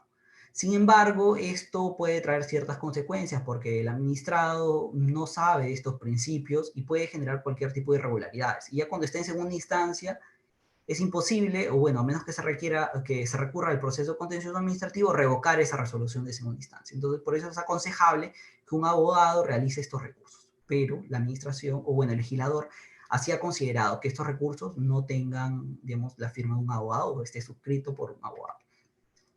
Ahora, otro punto importante que nos va a ayudar en los procedimientos administrativos sancionadores para la parte de los administrados, ¿no? Son los eximentes y atenuantes de responsabilidad. En principio vamos a ver ahorita los eximentes, ¿no? Los eximentes de responsabilidad que van a generar que no se me sancione. ¿Por qué? Vamos a ver ahorita los supuestos. El hecho de caso fortuito, fuerza mayor, hechos del hombre o de la naturaleza, como bien conocido. Sucede algo imprevisible y yo sustento esa circunstancia como eximente de responsabilidad y no me sanciona la administración. O también puede ser un otro supuesto, obrar en cumplimiento del deber legal o el ejercicio legítimo del derecho a la defensa. ¿Qué quiere decir? Si es que yo obro en derecho, digamos, de mi legítima defensa e incumple una norma, digamos, la administración debe eximirme de responsabilidad porque yo me estaba defendiendo ante cualquier suceso que pueda afectarme, ¿no? Tenemos también otro supuesto, la incapacidad mental debidamente comprobada por autoridad competente. Entonces, cuando una persona carece de incapacidad mental que esté comprobada, se va a aplicar el eximente de responsabilidad. También tenemos otro supuesto, que es la orden de obligatoriedad de la autoridad competente expedida en ejercicio de sus funciones. ¿Qué quiere decir esto? Que cuando la administración saca un dispositivo legal y dice, pueden incumplir esta norma por cierto tiempo, por circunstancias de fuerza mayor, yo la puedo incumplir. Es una salvedad que establece la administración, ¿no? Por cualquier circunstancia, como la pandemia, ¿no? Ahora hay circunstancias o normas que se han dado en contra de la vulneración, bueno, no vulneración, sino que no van a aplicar supuestos de la ley administrativa. Otro supuesto, que es el error inducido por la administración por disposición administrativa confusa o ilegal. Cuando la norma no se deja entender o se acredita que la norma es confusa o es ilegal o vulnera un principio o una norma constitucional o otra ley, la administración también debe aplicar el eximente de responsabilidad, ¿no? Y otro supuesto, y consideraría que es uno de los más importantes, es la subsanación voluntaria por parte del posible sancionado, y esta tiene que ser de manera anterior a la imputación de cargos, es decir, del inicio del procedimiento sancionador. ¿Con qué se inicia el procedimiento sancionador? Con la cédula que va a establecer la supuesta conducta, la autoridad competente, el plazo para presentar descargos y otras particularidades. Entonces, si es que yo subsano mi conducta de manera anterior a esa notificación, yo debo estar eximido de responsabilidad. Y estos eximentes de responsabilidad yo los puedo señalar en recurso de apelación o en el recurso de reconsideración, ¿correcto? Ahora vamos a los atenuantes de responsabilidad. Los atenuantes de responsabilidad, ¿qué van a involucrar? Y van a involucrar, digamos, una disminución en la sanción. ¿Por qué? Por el supuesto siguiente, que el administrado pueda reconocer la responsabilidad de forma expresa y escrita. ¿Qué debe involucrar este reconocimiento de responsabilidad?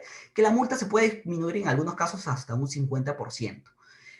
Y bueno, dice el otro supuesto de la norma que van a también poder establecer cuestiones particulares en las normas especiales. Por ejemplo, en los INERMIN, en sus procedimientos administrativos sancionadores, establece que luego de la imputación de cargos, tú tienes 5 días para presentar descargos. Entonces, si tú reconoces dentro de ese plazo el reconocimiento de responsabilidad, se aplica el 50% de descuento. Pero ¿qué pasa si superaste esos 5 días? La multa va a ser disminuida en un 30%. Entonces, y si es que yo espero al informe de instrucción, va a ser disminuido en un 10%. Entonces, vamos a ver que algunas normas especiales van a determinar cuestiones particulares. Pero en principio, si es que yo reconozco responsabilidad después del inicio del procedimiento sancionador dentro de los 5 días, puedo ser sujeto a un descuento del 50%. ¿Correcto? Los plazos. Plazos. Vamos a ver que el plazo para presentar los recursos de apelación, tanto de reconsideración y apelación, son 15 días hábiles. Una cuestión particular que no desarrollé. Vamos a ver que antes existía el recurso de revisión. ¿Para qué servía este recurso de revisión? Que algunos piensan que aún existe, pero la verdad es que ya no. El recurso de revisión servía básicamente para las UGELs. Las UGELs no tienen un ente de segunda instancia. Entonces, mediante recurso de revisión, se deriva a cualquier procedimiento, ante cualquier sanción que se pueda establecer un profesor, directo al Ministerio de Educación. Entonces, mediante recurso de revisión, muy aparte que se podían presentar recursos de apelación y reconsideración, revisaba el caso, si es que correspondía sancionar o no.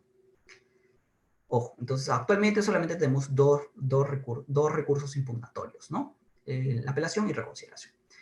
Ahora, los plazos para presentar descargos son de 5 días hábiles. Vamos a ver que, por ejemplo, el Ministerio de Producción tiene 5 días hábiles, el INERMIN tiene 5 días hábiles, a diferencia del OEFA. El OEFA, en algunos casos, resulta ser un poco más garantista.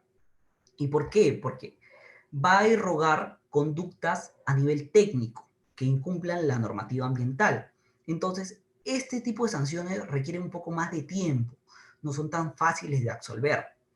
Entonces, va a establecer un plazo de 20 días hábiles para poder presentar descargos después de la resolución subdirectoral, que para ellos es el inicio del procedimiento administrativo sancionador, que más adelante voy a desarrollar una filmina, cómo es el procedimiento en el OEFA.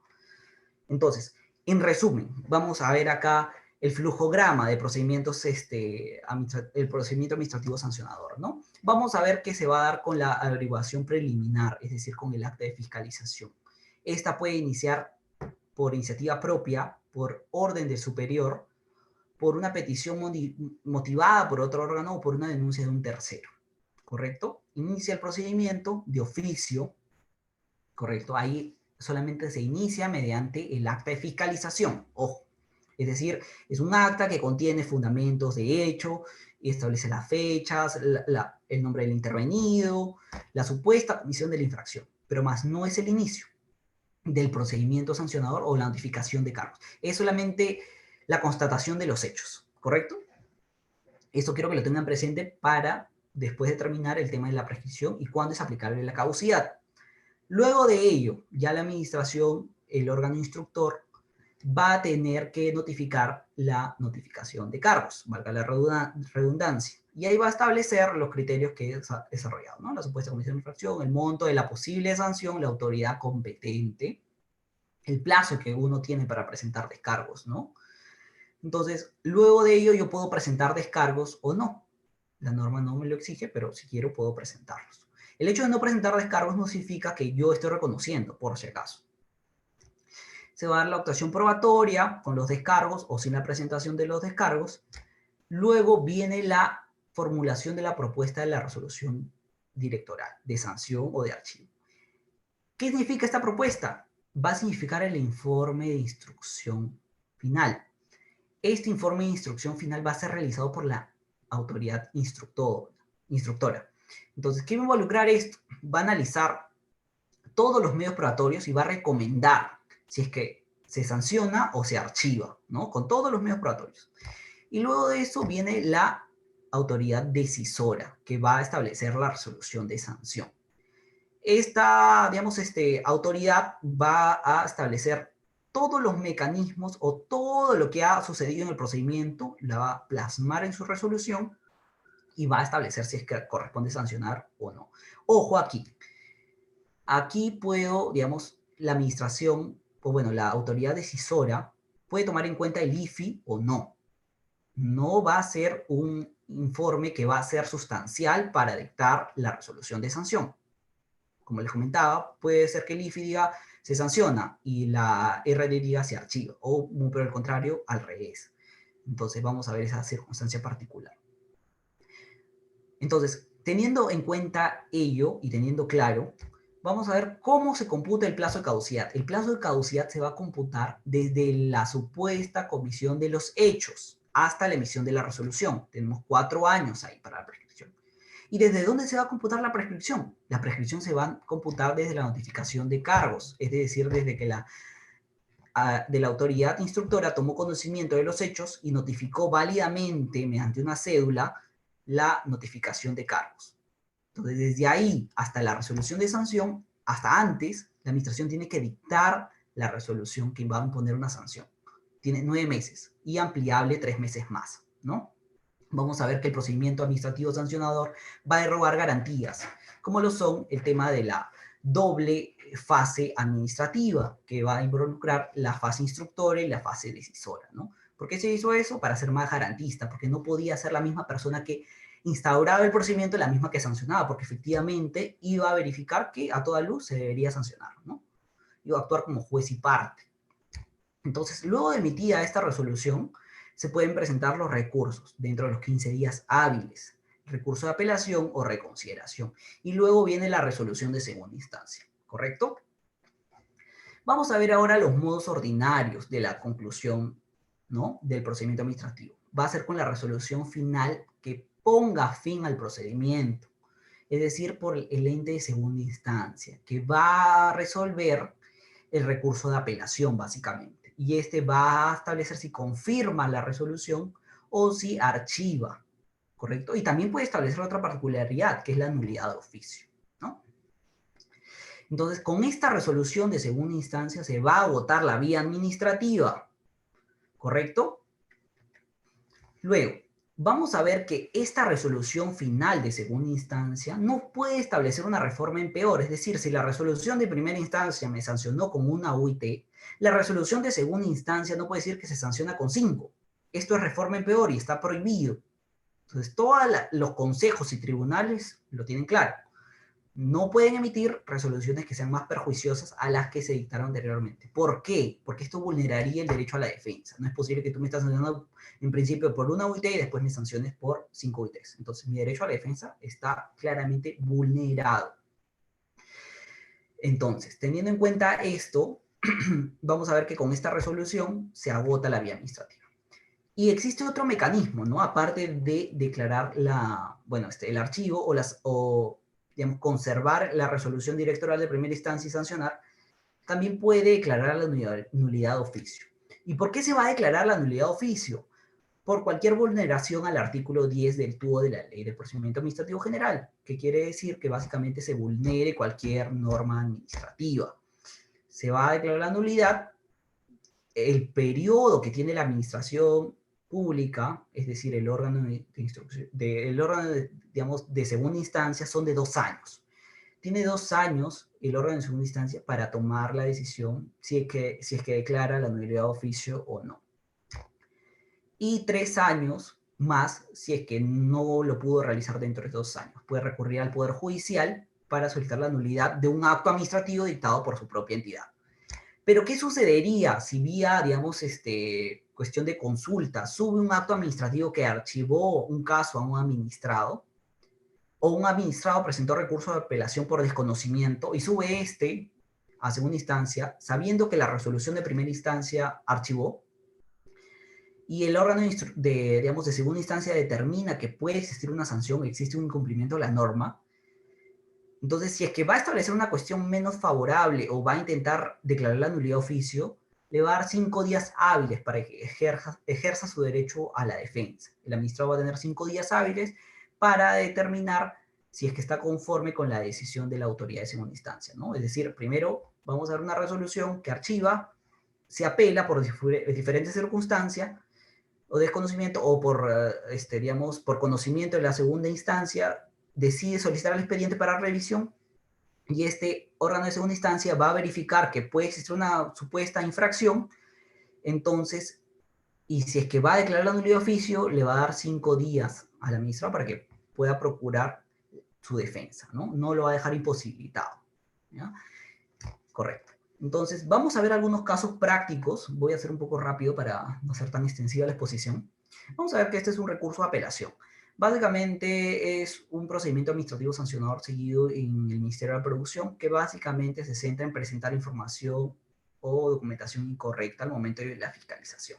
Vamos a ver que esto fue iniciado el 6 de julio del 2018, ¿no? Mediante un acta de fiscalización donde se señaló que la empresa, digamos, fiscalizada, bueno, fue la empresa B fiscalizada, habría comprado recursos de merluza, digamos, en condiciones enteras, haciendo pasar como si fuesen recursos no aptos, es decir, descartes o residuos. Y se sancionó por el numeral 3 del artículo 134 del Reglamento de la Ley General de Pesca, ¿no?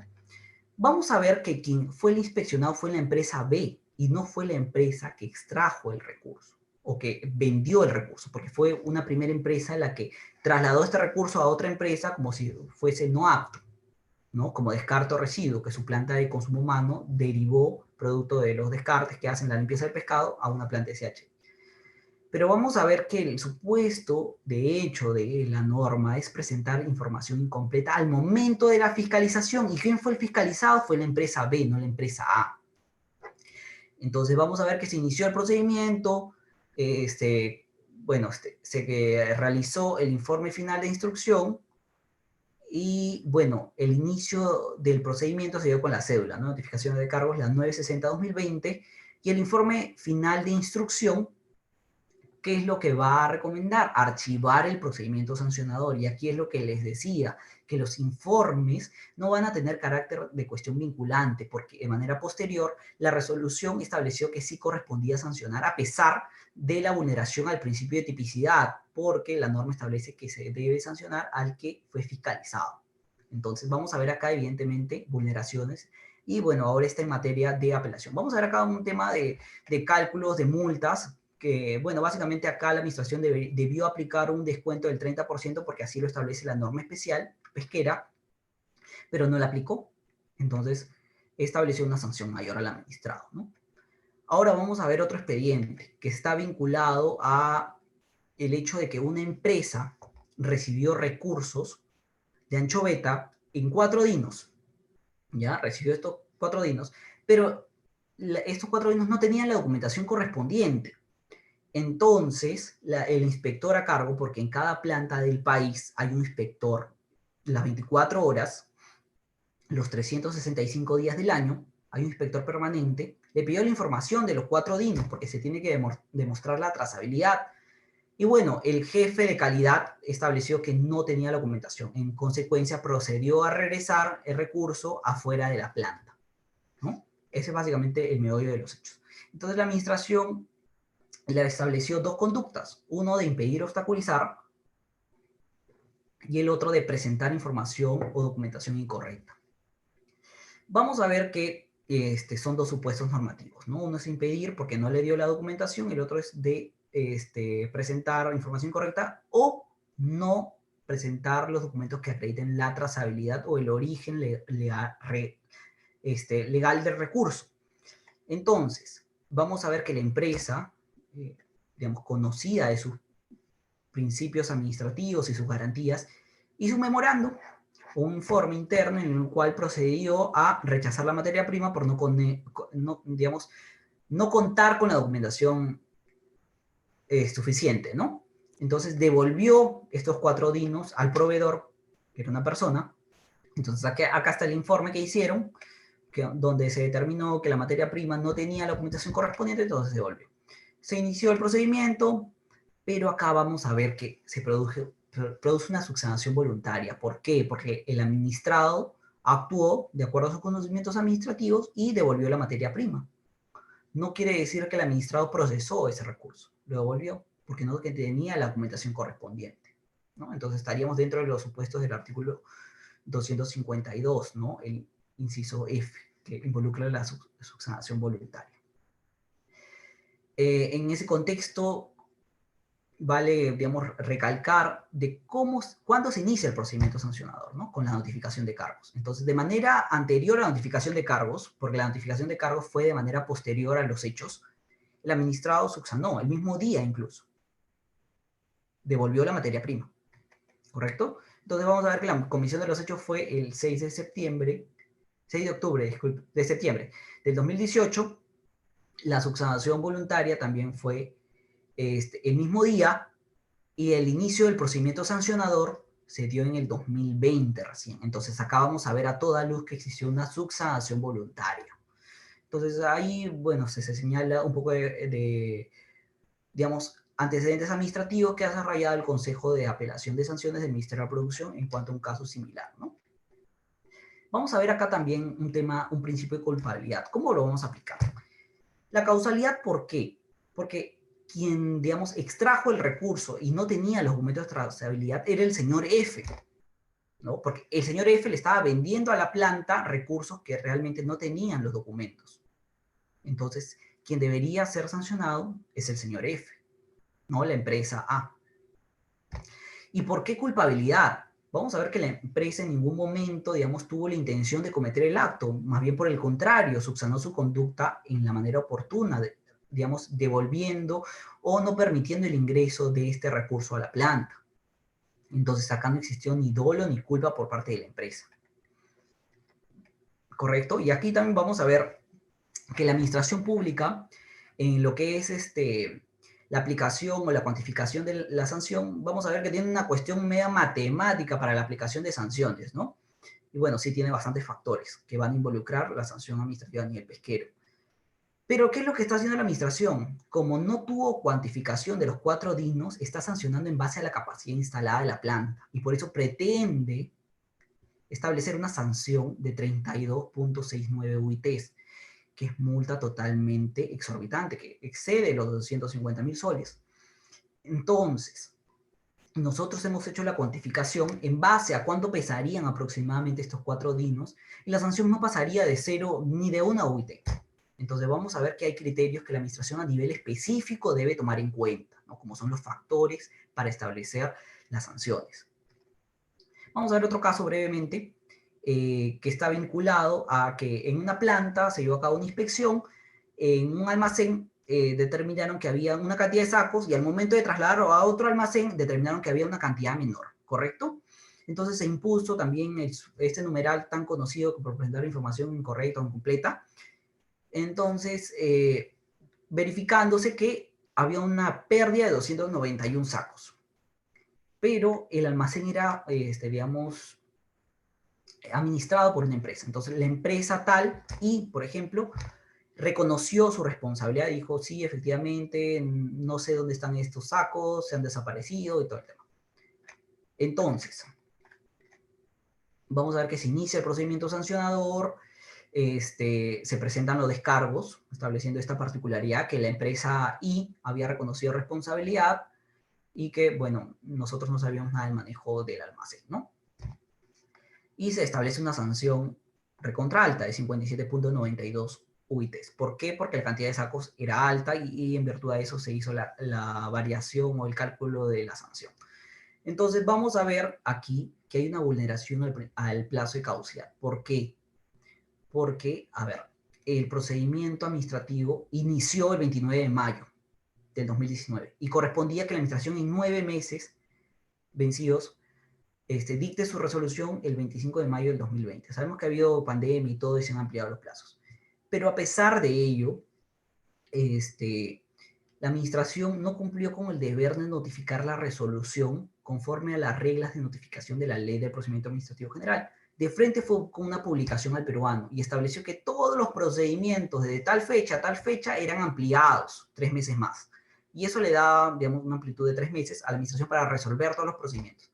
Pero la norma que establece que debe existir una resolución que amplíe, y esta resolución debe ser correctamente notificada, es decir, la administración debió notificar una resolución administrativa que amplíe el plazo de caducidad por 3 meses, no publicar de frente en el peruano, porque como sabemos hay unas reglas de prelación que se deben respetar para la notificación de cualquier acto administrativo.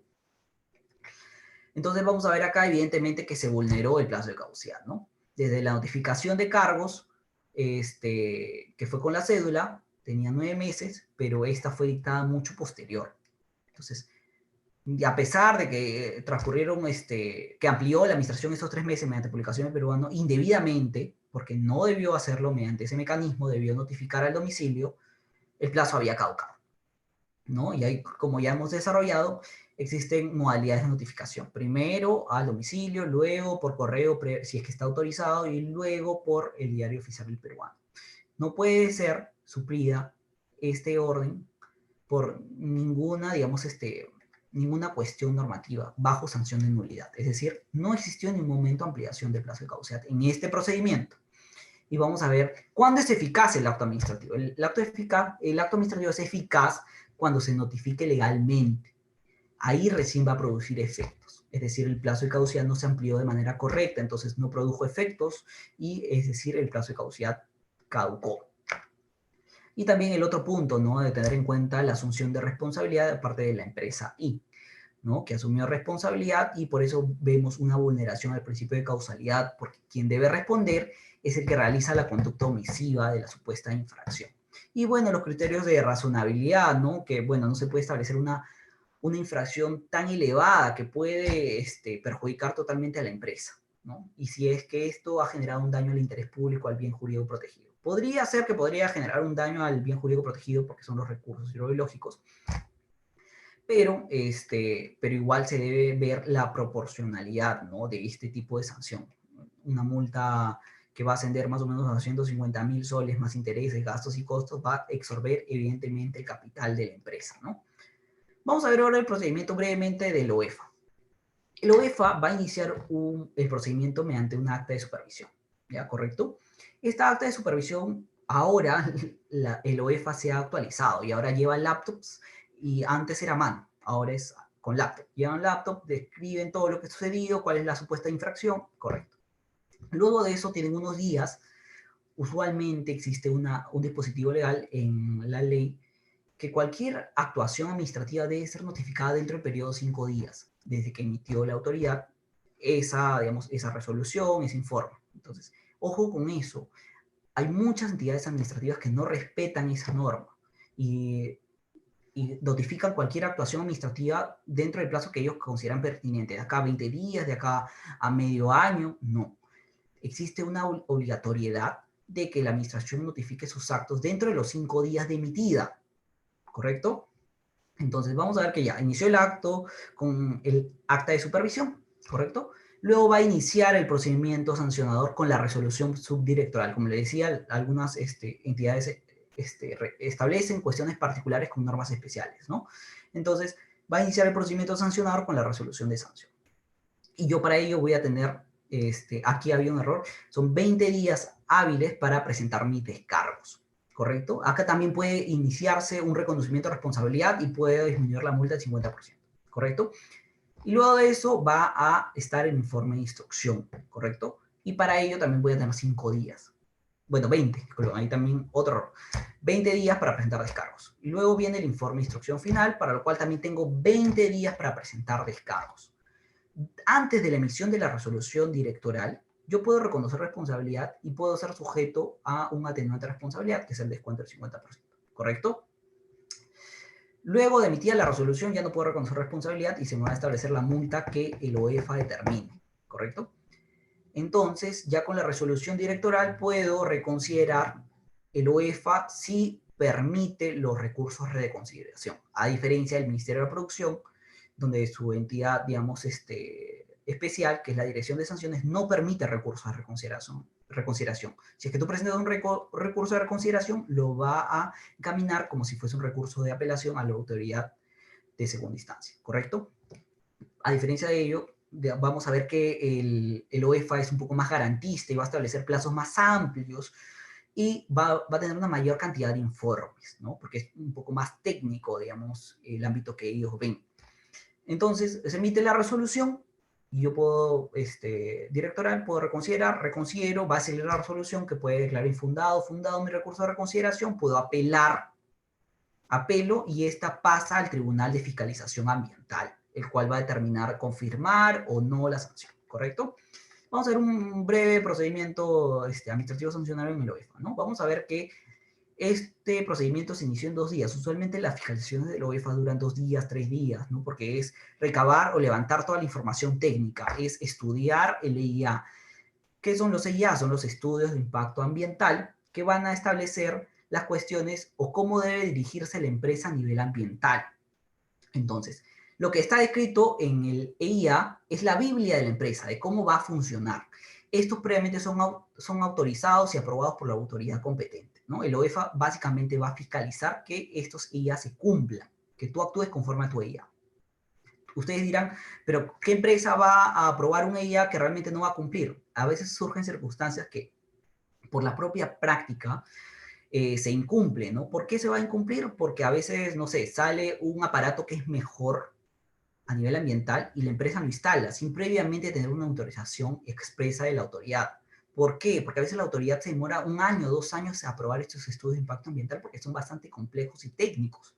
Entonces, a veces el desconocimiento hace que los administrados cambien piezas de la planta para efecto de establecer cuestiones mejores técnicas, a nivel ambiental, pero eso va a derrogar un inicio de un procedimiento, ¿no? Vamos a ver que inició con el informe de supervisión directa, se emitió la resolución directoral que va a iniciar el procedimiento sancionador. ¿Por qué? Porque, a ver, el administrado no implementó una trampa de grasas, ¿ya? Separadora de grasas y un pozo de percolación, ¿no? Para el tratamiento de fluentes de los baños, ¿correcto? Porque cualquier planta va a tener servicios higiénicos y estos servicios higiénicos deben ser debidamente tratados. Y estos usualmente son usados para regadío. No es que se destinan al desagüe, no. son tratados. Las empresas tienen que generar el menor impacto posible cuando realicen una actividad productiva. Entonces, vamos a ver que la empresa que se le inició el procedimiento era la empresa M, y luego cambió de titularidad a la empresa PDP, por ejemplo, ¿no? Mediante una resolución administrativa se cambió la titularidad, y bueno, existió una resolución subdirectoral que también inició el procedimiento sancionador a la nueva empresa, intentando establecerle una responsabilidad solidaria. Era algo que había inventado el OEF en su momento, que luego se dio cuenta que realmente iba contrario a la ley de procedimiento administrativo general.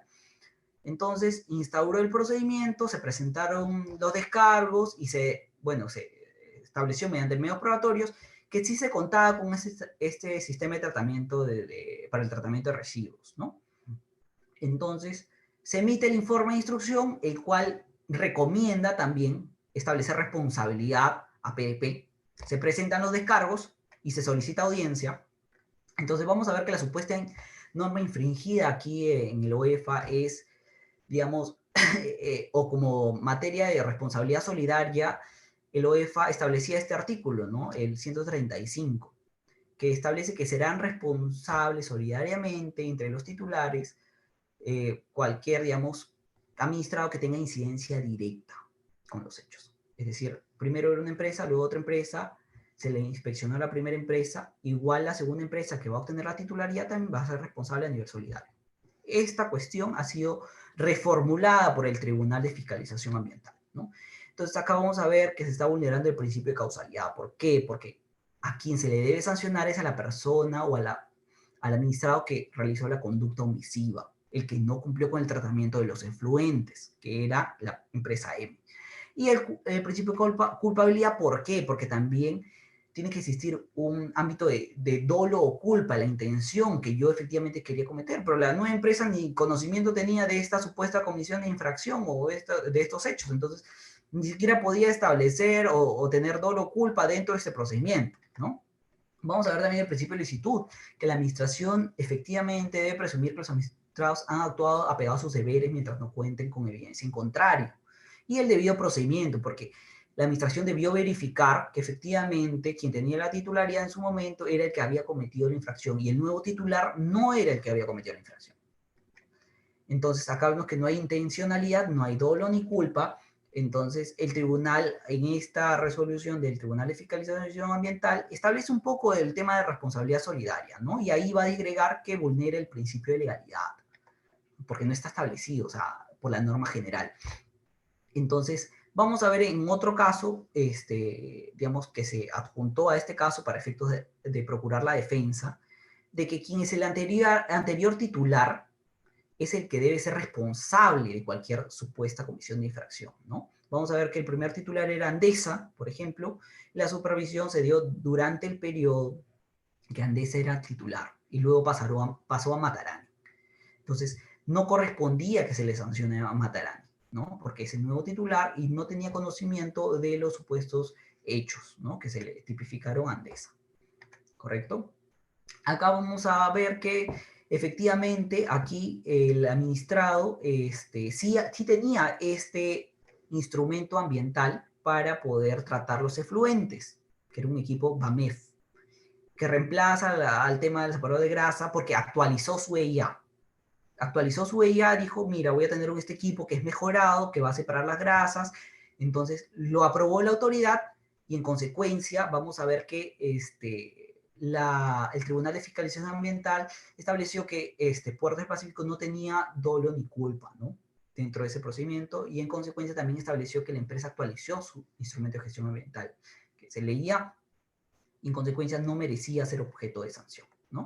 Con eso, se emitió, bueno, la resolución directoral fue en primera instancia, nomás que resolvió que no correspondía sancionar a la empresa, ¿no? Porque ya había actualizado su estudio de impacto ambiental y conforme al principio de retroactividad benigna, estableció que ya no correspondía sancionar por la supuesta conducta, porque ya el supuesto infractor ya había sido cambiado, modificado por una resolución administrativa, ¿correcto? Y con esto, bueno, le agradezco la atención a la presente exposición y no sé si tendrán consultas o dudas para poder absolverlas.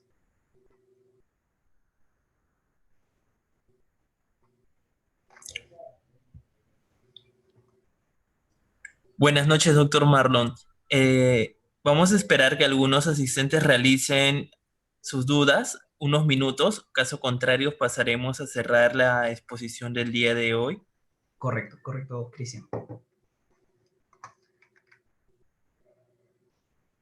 Veo aquí una pregunta de Melanie. ¿El procedimiento administrativo sancionador aplica a materia tributaria? La materia tributaria tiene una norma especial. A veces hay algunas particularidades, pero conforme establece la ley general, estas cuestiones particulares no pueden ser menos favorables para el administrado. Vamos a ver que en materia tributaria existe otro tema de plazos, porque ahí vamos a ver un tipo de recurso administrativo que es la queja. Cuando se va a establecer una sanción a nivel tributario, tú puedes quejar al órgano que te impuso la sanción y este va a subir en un grado de revisión al órgano competente, ¿no? No sé si hay otra consulta o duda, si la pueden trasladar mediante sus audios o vía el chat. Igual voy a proporcionar las filminas al instituto para efectos de que tengan mi correo y cualquier consulta o duda no duden en hacérmela llegar por correo, ¿no?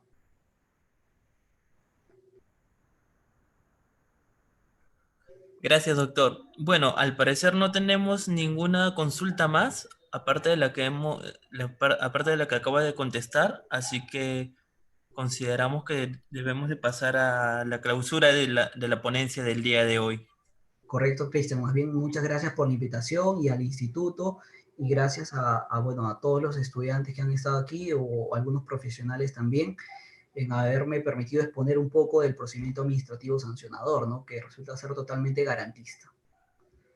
Gracias por Gracias a escuchar. usted, doctor. Buen día. Estamos buen día. Hasta luego. Gracias a usted y a los asistentes del día de hoy, que mañana continúa, hacerles recordar que el día de mañana continuamos con las exposiciones. Gracias.